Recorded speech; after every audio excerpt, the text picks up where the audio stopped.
Have you ever been in a situation where everyone around you loves something but you just can't stand it? Well, that's how I feel about Dune. This film is being praised left, right, and center, and I feel like I'm the only person with something negative to say about it. So I'm gonna bring to you all the reasons why I think Dune is a terrible movie. And I'm going to be talking specifically about the movie and not the book, because I haven't read the book. And if some of the many flaws within the writing in this film are actually addressed in the book, it does not make a difference. You shouldn't have to have read a book in order to understand a film. So without further ado, let's begin, and beware spoilers ahead. Let's start with a quick summary of the plot. There's a galactic empire, a chemical called spice, which can only be harvested in a totally desert planet called Arrakis, and it just so happens to be essential for interstellar space travel. And for 80 years, House Harkonnen has had full control over spice production, until at one point the Emperor decides to take the land away from them and give it to House Atreides, which then introduces us to the protagonist, Paul. Throughout Act 1 of the film, we actually get introduced to all the different characters within this narrative. We learn that Paul is capable of doing space magic, essentially Jedi mind tricks, and the film tries to do some really poor world building, but then finally we get to Arrakis. Shortly after their arrival, House Atreides gets betrayed, Paul's dad gets murdered, House Harkonnen and the former lords of Arrakis have invaded, which leaves Paul and his mother stranded in the desert. Eventually, they receive help from the Fremen, the local population which believes Paul is a messiah. Then nothing much happens for the rest of the film, until the very end, when Paul decides to stay with the Fremen instead of going back to Caladan. Overall, it's a very simple plot, which really falls apart in some places. Not to mention the world building, which I will get through later, does everything in its power to work against this plot.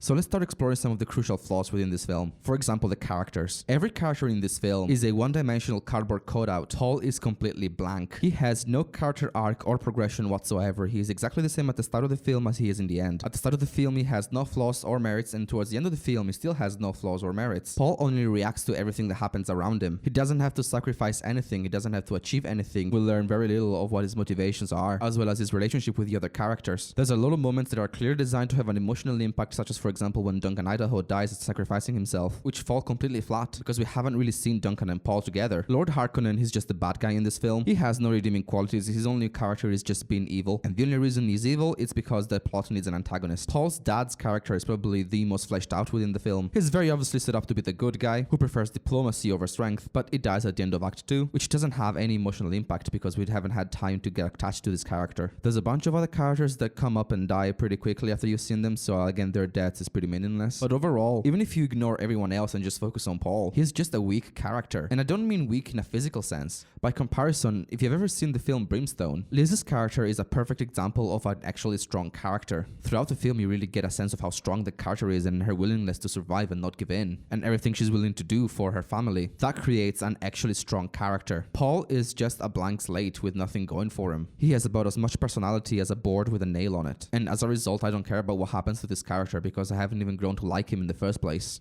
Another flaw within this film's narrative is the lack of setups and payoffs. As I mentioned before, there's clearly scenes that are meant to have an emotional impact on the viewer, but fall flat because they have not been set up. Going back to Duncan's death, it is boring, predictable, and cheesy. It doesn't have any emotional impact attached to it because nobody cares about Duncan. The actor that plays Paul is really trying to convey how Paul should feel. However, that's a form of the film telling us how we should feel instead of showing us. By comparison, in Lord of the Rings, when Gandalf dies, it comes off as a shock because Lord of the Rings has spent the first hour of the film showing us Gandalf and Frodo's relationship. So when Gandalf dies and Frodo is in pain, we actually feel Frodo's pain because we can relate to what is going on. This film presents us with the typical hero's journey's mentor death, but it hasn't earned it because it hasn't shown us Duncan being Paul's mentor. All the scenes that fail are, for example, the poison needle scene. This is 20 minutes into the film. We've just got to know Paul. We know that Paul is not in any danger whatsoever, and the only thing that it really tells us is that Paul has a really high pain tolerance. It's supposed to function and to show you how the Bene Gesserit order is actually manipulating events in the shadows, but the film just straight up tells you that instead of showing you how the Bene Gesserit have passively pushed propaganda over the centuries in order to convince the people of Arrakis that a messiah was going to come. The film just has this one dedicated character tell the audience, which puts their shadowy plans out in the open, which makes the idea that the Bene Gesserit are controlling everyone behind everyone's back just feel cheap and contrived. The whole idea that the Bene Gesserit over centuries are controlling the events of the world could have been set up to be a surprise at the end of the film, almost as in like,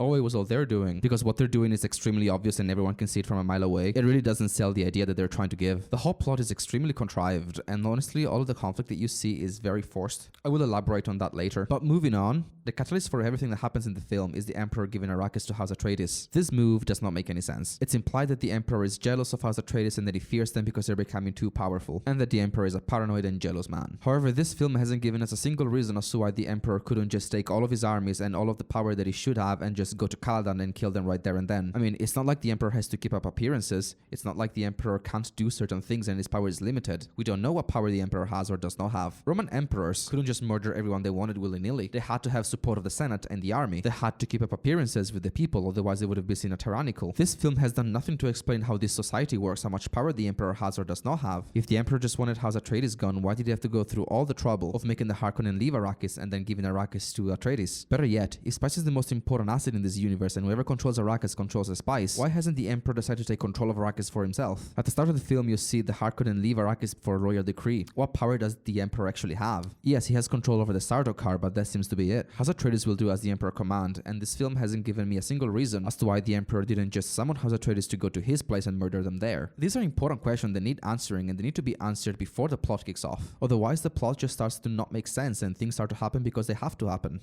The world building in this film is another one of the biggest issues with it. It really works against the plot, as well as the film in general. Let me elaborate on this. Spice.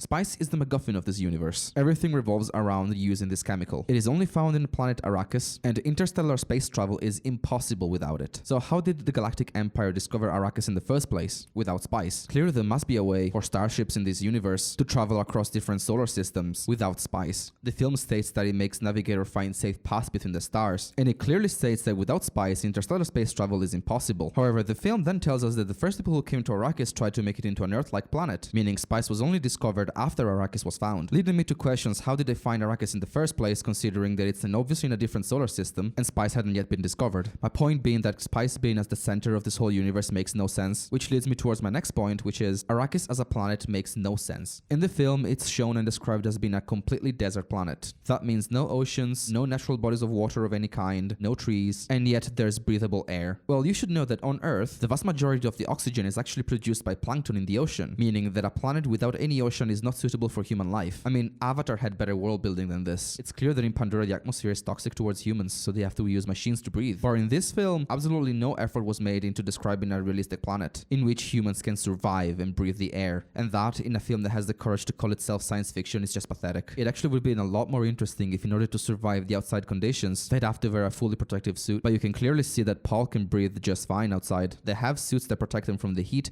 and protect them from the sand, but it's not like if they don't breathe through that tube, they're gonna die from a toxic environment. I mean, I'm not saying that science fiction films have to always be completely realistic, but at least make sure that the science part is not this fundamentally flawed. Going back to Pandora, for example, you can see in different scenes that it has different characteristics. It's not just a forest planet. Which leads me into the next point about Dune, the alien ecosystem in an alien world that makes no sense.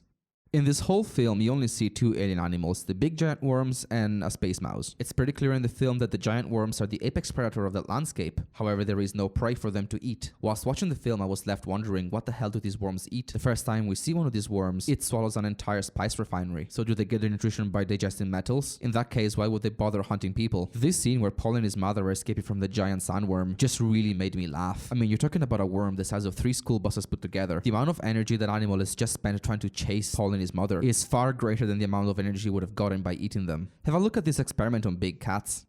It's curious, but not a whole lot of attention. Now, I don't know. Maybe it's more like an insect to them, and those don't have much food value in the wild. Look, Sean, look. He was only interested in scaring the hell out of me.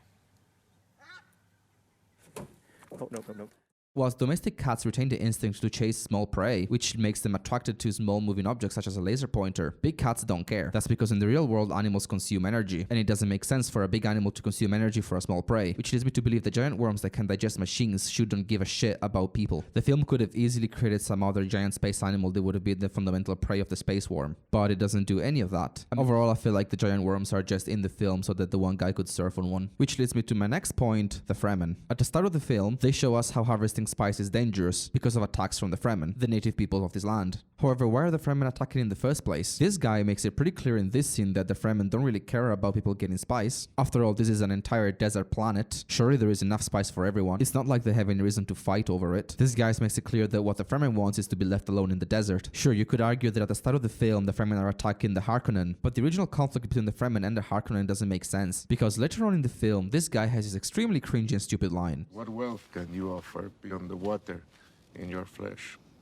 This recontextualizes everything. It tells the audience that the greatest source of wealth for the Fremen is water. And you're telling me that a society that has developed interstellar space travel hasn't figured out that they can just trade water for spice? I mean, all the Harkonnens had to do was just give water to the Fremen and the Fremen would have left them alone. And then again, considering Caladan is full of water as is shown in the film, why hasn't House Atreides brought gifts of water to the people? After all, they did send Duncan before anyone else, and it's clear that he has learned about their culture, so it makes sense for a diplomatic leader to want to take the path of least resistance. My point being is that the Fremen are oppressed because the plot wants them to be oppressed. They're not fighting over spice. From watching the film, there's no reason as to why just simple trade would not work. The entire presence of the Fremen and the conflict between the Fremen and the oppressors is entirely artificial and extremely contrived, especially considering water is one of the most abundant things in the universe. There's a lot of things that it could have done to make this different and make it better, but the film just does none of that and just prefers to give us landscape shots. Moving on from this, the technology in this film is embarrassingly bad. We're talking about a future society with interstellar space travel that has least efficient technology than we do right now. For example, the shield. As they have been portrayed in the film, they are absolutely terrible. They tell you and kinda show you that it can stop a fast-moving blade. So they supposedly have developed this whole fighting style which is based on trying to overwhelm your opponent and then put your blade against their body and do a slow-moving cut or thrust that will go past the shield because it's not moving fast enough to be blocked. In the battle scene of the film, we can see this.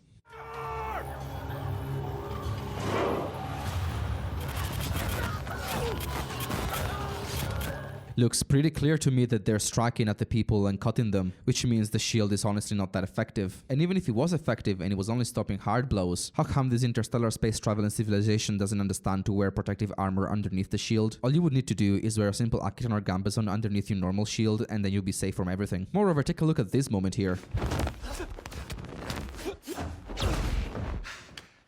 You can clearly see that Gurney has hit Paul in the gut, which knocked him down. This means that the shield does not stop momentum and it does not absorb kinetic energy. Now, the amount of energy produced by a punch can vary greatly depending on the person who's punching, but a professional boxer can actually punch and produce about 700 to 1000 joules of energy. And medical studies have shown that it can take as little as 375 joules to break a bone. This means that even if the shield blocks a blow, it's not protecting the body from the transfer of energy. Have a look at this demonstration of a 50 caliber rifle. It stopped. The pressure broke the concrete, the force. Just pretty. What angle are you?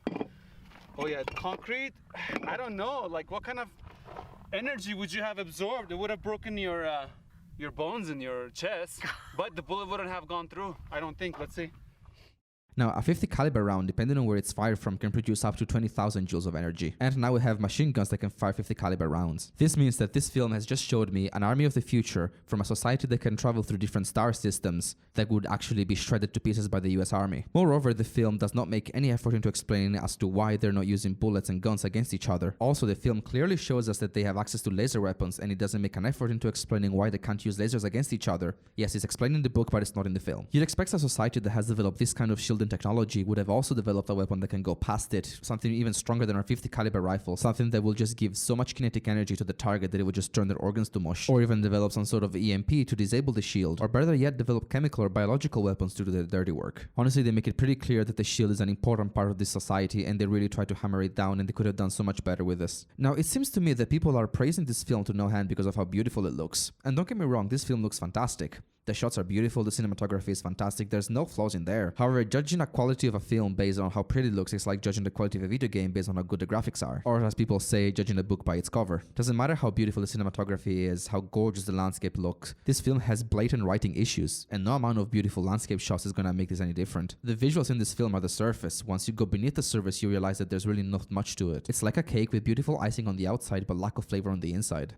Now, there's other issues in the film that I haven't talked about, and I won't do that right now, otherwise this video will be too long. And I think I've already brought up some really good points as to why this film is not really good. However, the worst thing about this film is just that it's just boring. There's far too many Zendaya close-up shots, far too many landscape shots, way too much emphasis put on Paul's visions, nowhere near enough good dialogue. I mean, just about everyone in this film is talking as if they're delivering a sermon, and the one time where there's a pseudo-naturalistic conversation, it just feels out of place. Everything moves at an extremely slow pace, and when the action comes, it's just not particularly good either. I would love for this film to just get rid of all of the action. A science fiction film does not need action to be a good film. Take, for example, Interstellar, or Coherence, or Passengers. All you need is a good story, good characters, something that you care about. This film is just presenting us with beautiful shots and beautiful scenery and beautiful everything except for a beautiful story or characters. Honestly, you're better off just watching a David Attenborough documentary. Just put on Planet Earth and you'll get plenty of the only good thing this film has to offer. And with all that being said, thank you for watching the video. I don't know if I'll make any more of these. I just had to get this out of my chest.